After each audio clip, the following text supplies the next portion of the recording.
नमस्कार, मैं हरनाथ सिंह देवना इंटर कॉलेज कोराबली। मैं जो आपके लिए जो हमारा चैप्टर चल रहा था गतिमान आवेश एवं चुंबकीय क्षेत्र, जिसमें हमने आपको घर्षण पढ़ाया था। पिछले लेक्चर में घर्षण के प्रकार पढ़ाए थे, उसमें स्थैतिक घर्षण, गतिक घर्षण, सीमांत घर्षण, इन सब के बारे में बताया था और हमने उससे संबंधित कुछ आपको उदाहरण भी बताए थे। आज मैं क्या बताने जा रहा हूँ, इसमें ये मैं बताना चाह रहा हूँ कि जब कोई साइकिल सवार या हम जब गाड़ी मोड़ पर चलते हैं, पहले तो हम समतल पर चल रहे होते हैं और हमारी अचानक मोड़ आ जाती है, तो क्या होता है कि जब हम जिस दिशा में चल रहे होते हैं उससे मुड़ते हैं तो जो हमारा टायर होता है और सड़क के बीच में घर्षण बल लगता है। अगर सही घर्षण बल ना हो तो क्या होता है, दुर्घटना हो जाती है और हम फिसल जाते हैं और हो सकता है कि हम मोड़ के सीधे रास्ता में चले जाते हैं। तो पहले हम आपको समतल सड़क पर गति बताएंगे, फिर मोड़ वाली गति बताएंगे और फिर हम साइकिल सवार की गति बताएंगे, जिसमें हमारा जो घर्षण होता है वो बहुत अहम रोल करता है। तो इस वजह से इसका हमें जो बताएंगे वो सबसे पहले हम लेते हैं समतल में गति, समतल सड़क में गति। तो देखिए, समतल सड़क में जो गति होगी वो किस तरह की होगी। समतल सड़क पर कार की गति,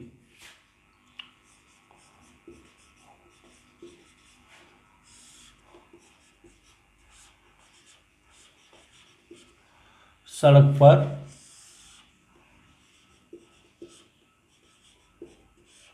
कार की गति,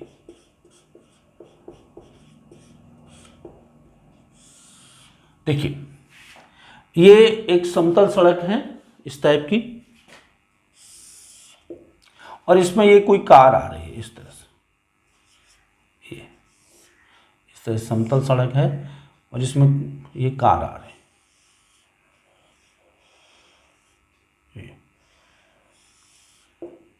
इस तरह से आ रही है, इस तरह से आगे की ओर आ रही है।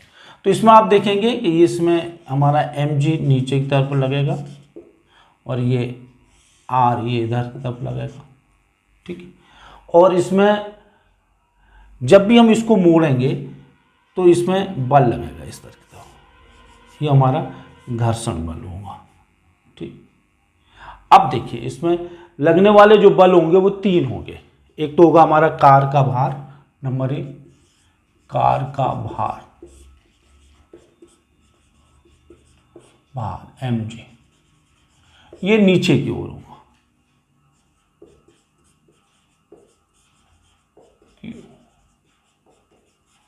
दूसरा है प्रतिक्रिया बल। इसका कार का प्रतिक्रिया बल होगा या अविलंब प्रतिक्रिया बल, ये ऊपर की ओर रहेगा,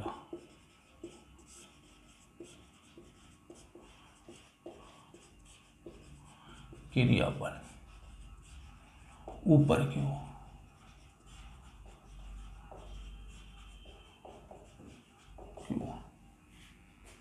ठीक।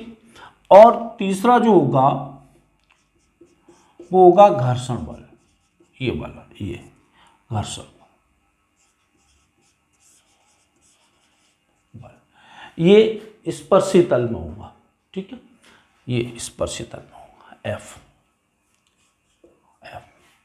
तो देखिए, ये इससे संतुलित हो जाएगा, इसका गति में कोई विच्छेद योगदान नहीं, R इक्वल टू mg,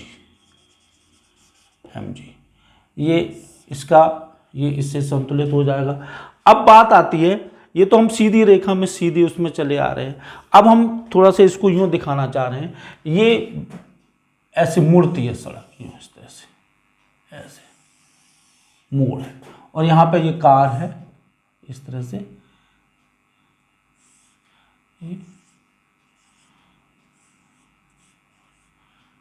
ये कार, इसकी त्रिज्या है वृत्ताकार मार्ग की, वो है r। तो इसमें आप जब देखेंगे, ये जब मुड़ रही होगी, इसको जब ये मुड़ रही होगी तो इसमें जो घर्षण बल इधर की तरफ लग रहा है, इधर की तरफ लग रहा है, वो किससे प्राप्त होगा, इसमें लगने वाले अवकेंद्रीय बल से घर्षण प्राप्त होगा। तो अवकेंद्रीय बल, केंद्रीय बल बराबर घर्षण बल। तो ये हो जाएगा mv² अपॉन r बराबर ये हो जाएगा म्यू एस एम जी। तो m से m कैंसिल हो जाएगा। म्यू एस क्या है? स्थैतिक घर्षण गुणांक, सीमांत स्थैतिक घर्षण गुणांक। तो v² बराबर mu S into G into R, और v बराबर under root mu S G. ये अधिकतम होगा, अधिकतम मान होगा, अधिकतम वेग, अधिकतम वेग। अब ये बात आती है कि अगर इसमें तीन स्थितियां पैदा होती हैं। पहली स्थिति तो ये है कि अगर हमारा वेग इसके बराबर है म्यू एस जी आर के बराबर है या इससे कम है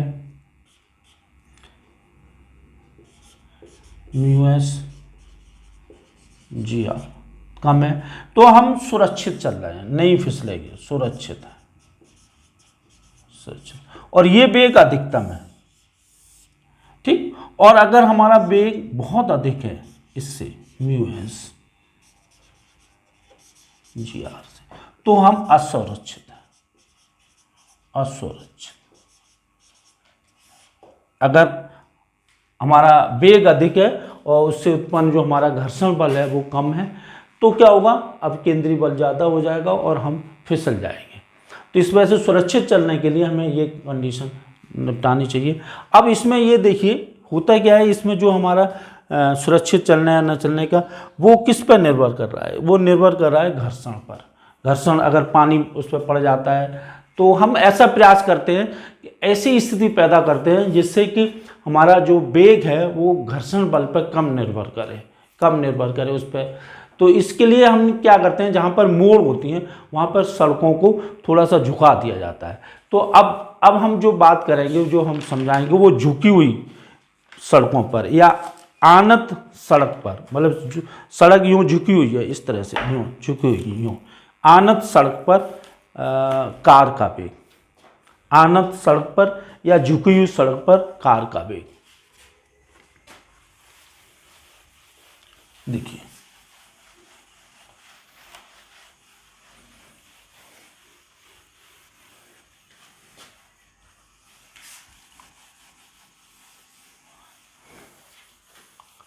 आनत सड़क पर कार का वेग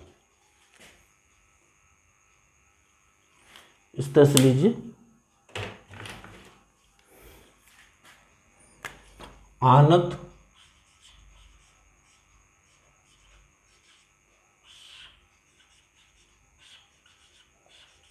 सड़क पर कार का वेग।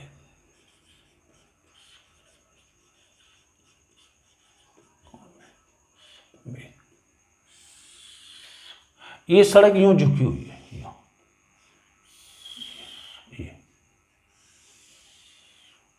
और इस पर ये हमारी कार, ये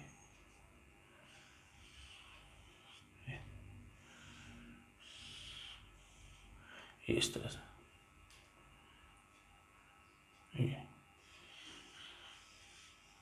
इस तरफ से कार। ये कोण थीटा है, तो इसमें ये mg नीचे की तरफ कार्य करेगा, ये प्रतिक्रिया बल रहेगा और इस तरह से।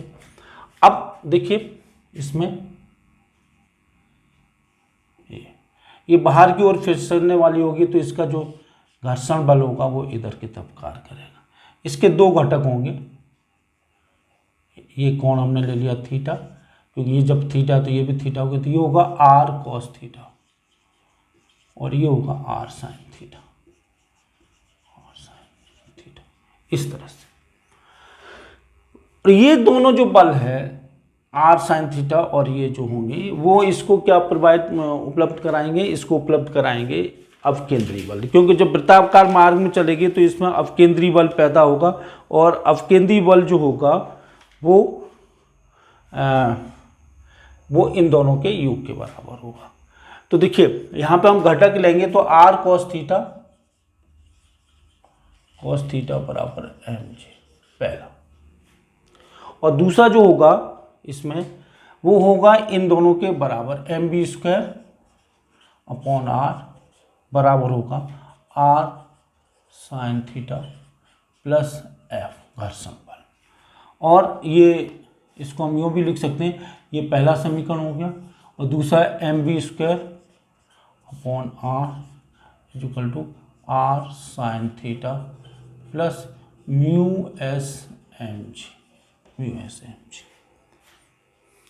तो इसको जब हम सरल करेंगे हमें क्या निकालना है, इसको एम बी स्क्वायर, ये यहाँ पे हम ले लेते हैं एम जी, ये दूसरा समीकरण है, और पहले समीकरण को हम यहाँ लिख लेते हैं M G is equal to R cos theta. इस समीकरण में दूसरे में पहले का भाग दे देते हैं, तो ये हो जाएगा, दूसरे में पहले का भाग दे देंगे तो ये हो जाएगा m B square upon are upon M G बराबर r sine theta plus mu S M g upon are cos theta. तो देखेंगे यहाँ से m कैंसिल हो जाएगा, तो ये हो जाएगा V square upon G R V S G R. और यहाँ पे इसमें एक चीज़ देखेंगे, यहाँ पे एक चीज़ और रहेगी, इसमें एक थोड़ा सा आर कोस थीटा बराबर यहाँ पे F sine theta plus M G, इसका एक घटक और होगा, इसका इस एफ का एक घटक होगा। इधर की तरफ जो इसका घटक होगा वो होगा हमारा एफ साइन थीटा, और इधर की तरफ जो घटक होगा वो होगा एफ कॉस थीटा। तो ये इधर की तरफ जो घटक होगा वो एफ साइन थीटा होगा, और इधर की तरफ एफ कॉस थीटा। तो इसमें ये घटक और जुड़ जाएंगे, एम जी प्लस हमारा भार होगा वो होगा एफ साइन थीटा, और इसमें इधर की तरफ क्या होगा, इसमें होगा एफ कॉस थीटा, यहाँ पे एफ कॉस थीटा। तो इसमें एफ जो होगा वो इसके बराबर हो जाएगा, यहाँ पे आ जाएगा कॉस थीटा। इसी तरह से एम जी कॉस थीटा, ये चीज़ें निकल के आएंगी। अब देखो इसमें ये भी जो राशि है ये किसके बराबर है, एम जी जो है वो किसके बराबर है, आर के। तो यहाँ पे ये आर होगा, ये क्वांटिटी आर होगी, तो हम इसको आर लिख लेंगे, और इसको लिख लेंगे प्लस जो हमने नीचे भाग दिया है एम जी, ये बराबर एफ, और एफ को हम क्या लिख सकते हैं, mu S R sine theta. तो ये हो जाएगा R sine theta plus mu S R cos theta plus ये होगा M B square upon R, ये बराबर हो जाएगा। एक बार फिर इसको थोड़ा दोबारा अच्छी तरह से लिख लेते हैं, तब फिर हम लिखते हैं इसको, मैं इसको बिगाड़ के दोबारा लिखता हूँ। देखिए ये फिर देखो, आर कॉस थीटा बराबर होगा m g f sine theta plus M g, ये होगा। और दूसरा जो होगा वो होगा mu r m B square upon r is equal to होगा f cos theta plus are sine theta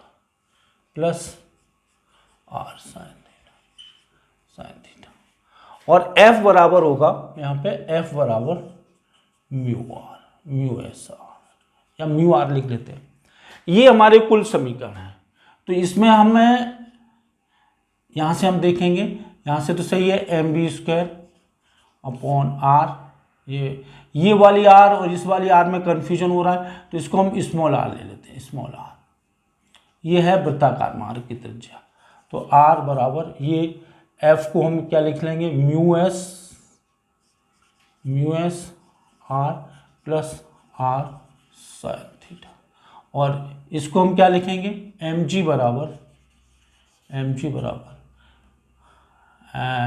are cos theta cos theta minus mu S R sine theta. अच्छा, इसमें कॉस थीटा भी आएगा, इसमें कॉस थीटा प्लस, तो देखो इसको हम जब भाग देंगे तो M B square upon are upon M G, तो क्या होगा इसमें, देखिए इसमें क्या कॉमन है, आर कॉमन है, तो आर हमने कॉमन लिया तो ये हो गया sign theta plus mu s cos theta. और इसी तरह से हमने यहाँ पे आर कॉमन लिया तो ये हो गया cos theta minus mu s sine theta.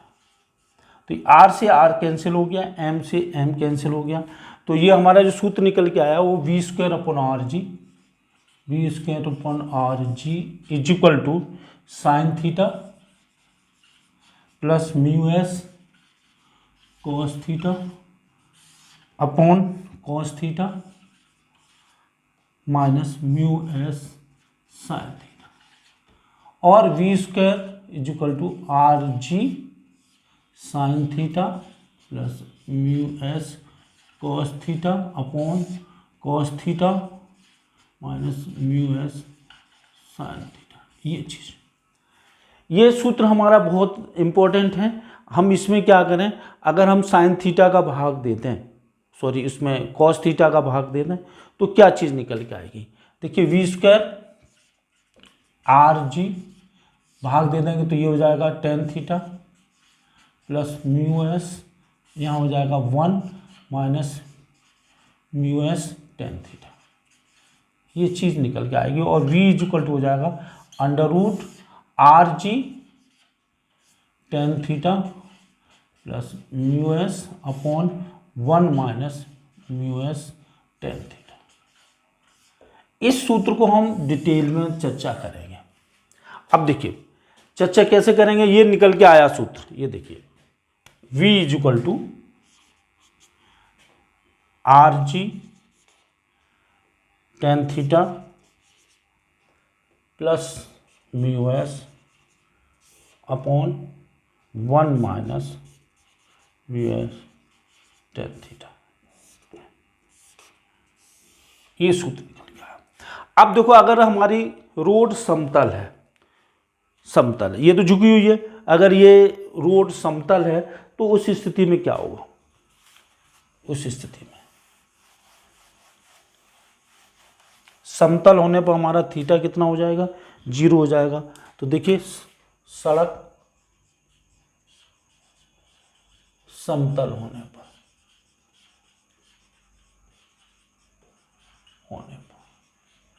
Theta बराबर 0, थीटा बराबर 0, तो v कितना हो जाएगा under root R G tan 0 minus plus mu S upon 1 minus mu S tan 0, तो ये हो जाएगा v is equal to under root are G into mu, क्योंकि ये भी 0 ये भी 0, तो वही सूत्र निकल के आएगा म्यू आर जी, ये सूत्र जो हम पहले हम निकाल चुके हैं। अब मान लीजिए अगर घर्षण 0 है, यदि घर्षण बल 0 है, घर्षण बल 0 है, 0 है, तो क्या होगा, तो ये हमारा म्यू 0 हो जाएगा, तो सूत्र क्या निकल के आएगा, v is equal to under root are g, यहाँ tan theta plus 0 upon 1 minus 0, तो ये v is equal to under root R G tan theta निकल के आएगा, या ये कहिए कि tan theta is equal to v square upon are g. तो इस तरह से हर एक झुकाव पर, हर एक मोड़ पर जो थीटा का मान निश्चित होता है, तो थीटा का मान निश्चित होता है, तो इस वजह से वहाँ पर अधिकतम वेग का मान भी नियत होता है। इसी वजह से अक्सर लिखा होता है जहाँ मोड़ होती हैं कि इस मोड़ पर अधिकतम नियत चाल इतनी है, 40 किलोमीटर है। अगर आप 40 किलोमीटर प्रति घंटे से ज़्यादा चलते हैं तब भी फिर दुर्घटना होने की संभावना रहती है। और अब इसका अंतिम उपयोग है और जिसमें हमारा ये लग भी रहा है कि आपने देखा होगा कि हम सब साइकिल मोड़ पर चलाते हैं तो हमारी साइकिल झुक जाती है तो हम कितनी अधिकतम वेग तक चला सकते हैं। तो अब हमें बताएंगे कि मोड़ पर साइकिल सवार का झुकना।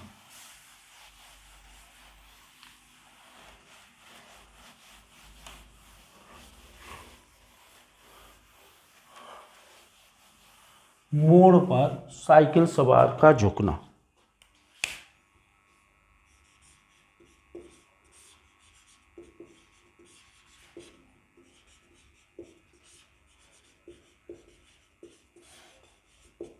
सवार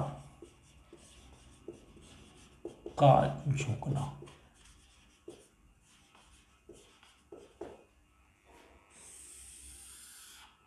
देखिए सीधे रास्ते पर साइकिल सवार जा रहा है तो ये स्थिति होगी,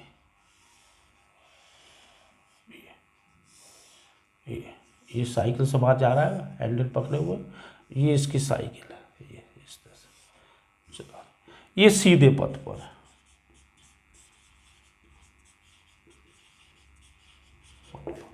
इसमें mg नीचे की तरफ और ये r ऊपर की तरफ और ये इसका गुरुत्व केंद्र हो गया। अब मोड़ पर क्या होगा, ये स्थिति होगी,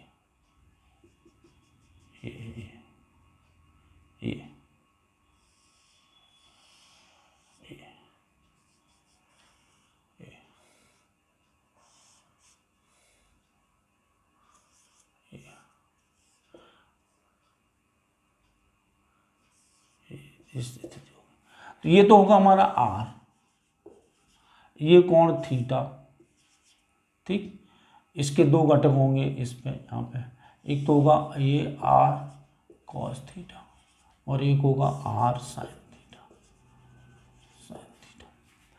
अच्छा, इसका जो घर्षण बल होगा वो, क्योंकि ये फिसलने वाला इधर की तरफ होगा तो घर्षण बल भी इधर ही की तरफ होगा, ये घर्षण बल होगा।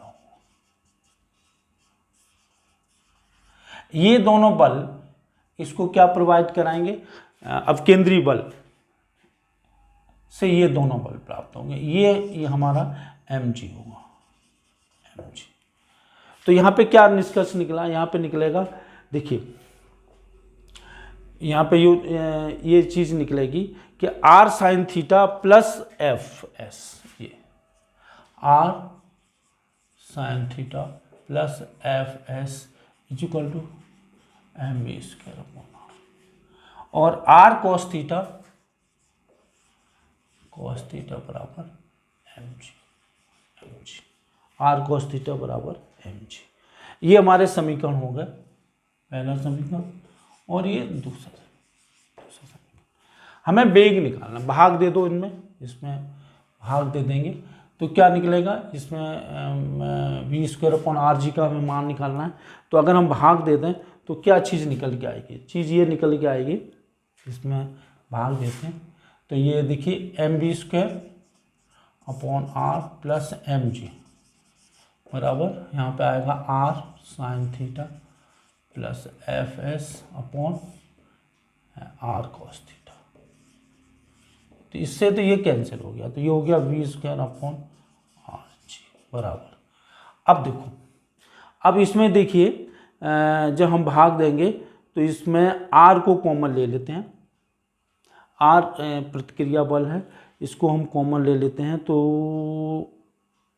चीज़ बात बिगड़ जाएगी। ये आर साइन थीटा और ये, हाँ अच्छा दूसरा इसमें ये भी है, एक मिनट,